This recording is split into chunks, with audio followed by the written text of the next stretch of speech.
પંચમહાલ જિલ્લાના વિવિધ વિસ્તારોમાં સતત ત્રીજા દિવસે કમોસમી માવઠાની અસર જોવા મળી રહી છે। ગુરુવારે દિવસ દરમિયાન ભારે ઉકળાટભર્યું વાતાવરણ સર્જાયું હતું।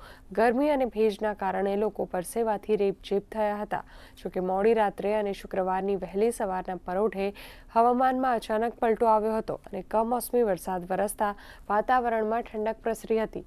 જિલ્લાના ગોધરા અને ઘોગંબા તાલુકાના કાંટો, બોર, દામાવાવ સહિતના ગામોમાં રાત્રિ દરમિયાન તેમજ વહેલી સવારના સમયે કમોસમી વરસાદ નોંધાયો હતો।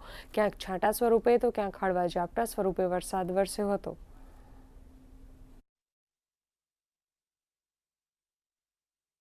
રાજ્યના હવામાન વિભાગ દ્વારા રાજ્યના જુદા જુદા જિલ્લાઓમાં કમોસમી વરસાદની આગાહી કરવામાં આવી હતી। જે આગાહી વચ્ચે પંચમહાલ જિલ્લામાં પણ કમોસમી વરસાદ વરસ્યો છે। વહેલી સવારે તેમજ મોડી રાત્રે કમોસમી વરસાદ વરસ્યો હતો। વરસાદની જો વાત કરવામાં આવે તો ક્યાંક ધીમી ધારે તો ક્યાંક હળવા ઝાપટા રૂપે વરસાદ વરસ્યો હતો। જેને લઈને જે હાલ તૈયાર થયેલો જે ઘઉંનો પાક છે તેમજ મકાઈનો પાક છે તેને નુકસાન થવાની ભીતિ ખેડૂતોમાં સેવાઈ રહી છે।